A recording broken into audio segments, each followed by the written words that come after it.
ನಮಸ್ಕಾರ. ನಮಸ್ಕಾರ ಸರ್. ಆಮೇಲೆ ಏನ್ ಸಮಾಚಾರ? ಸಮಾಚಾರ ಏನ್ ಸರ್, ನಮ್ಮಂತ ಮಕ್ಕಳದಲ್ಲ ಎಲ್ಲ ನಿಮ್ಮದೇ. ಎಷ್ಟನೇ ಕ್ಲಾಸ್ ನೀನು? ನಾನು 8ನೇ ಕ್ಲಾಸ್ ಸರ್. ಮೊನ್ನೆ ಕಾಲ್ ಮಾಡಿದ್ದಲ್ಲ ಚಿಂತು ಅಂತ.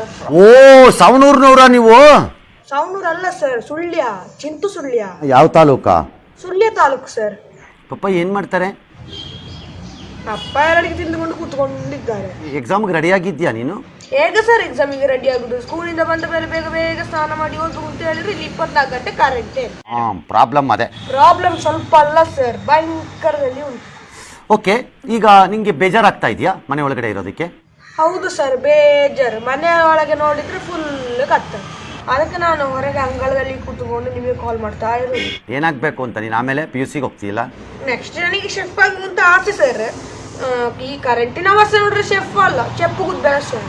ಅದು ಬೇರೆ ಇದೆಯಾ? ಮತ್ತೇನು ಸರ್, ಸೋಮವಾರ ವಾರದ ಫಸ್ಟ್ ಡೇ ಅಂತ ಕರೆದು ತೆಗಿತಾರೆ. ಮಂಗಳವಾರ ಪವರ್ ಕಟ್ ಅಂತ ತೆಗಿತಾರೆ. ಬುಧವಾರ ಮರ ಕಡಿಲಿಕ್ಕೆ ಉಂಟು ಅಂತ ಕರೆಂಟ್ ತೆಗಿತಾರೆ. ಗುರುವಾರ ಮಧ್ಯಾಹ್ನ ಸ್ವಲ್ಪ ಕರೆಂಟ್ ಕೊಡ್ತಾರೆ.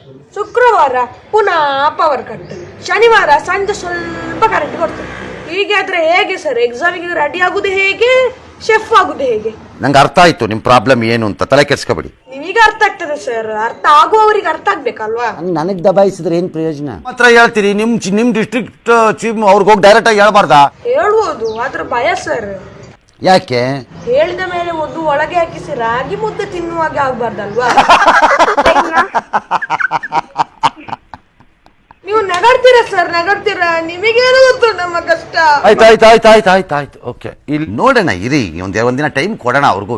ಎಷ್ಟು ಟೈಮ್ ಸರ್? ನಾ ಚಿಕ್ಕದಿರುವಾಗ ಇದೇ ಅವಸ್ಥೆ, ಈಗ ಕೂಡ ಇದೇ ಅವಸ್ಥೆ ಅಂದ್ರೆ ಇನ್ನೆಷ್ಟು ಟೈಮ್? ಈಗ ನಾನು ಏನ್ ಮಾಡ್ಬೇಕಮ್ಮ? ಯಾರಿಗಾದ್ರೂ ಕಾಲ್ ಮಾಡಿ ಕರೆಂಟ್ ಸಮಸ್ಯೆಯನ್ನು ಸರಿ ಮಾಡಿ ಸರ್. ನನ್ನ ಕೈಲಿ ಕಷ್ಟ ಅಮ್ಮ, ಐ ಆಮ್ ಸಾರಿ. ನನ್ನ ಕೈಲಿ ಆಗದೆ ಇದ್ದಾಗ I will simply say I am sorry ಅಷ್ಟೇ. Hello sir, hello sir. Call ಕಟ್ಟೇ ಮಾಡಿಬಿಟ್ರೆ ಇನ್ನು ಏನು ಮಾಡುದು? ಬುಕ್ ಇಟ್ಕೊಂಡು ಅಂಗಳದಲ್ಲೇ ಕೂತ್ಕೊಂಡು ಓದ್ಬೇಕಷ್ಟೆ. Green wealth of the forest, they are very happy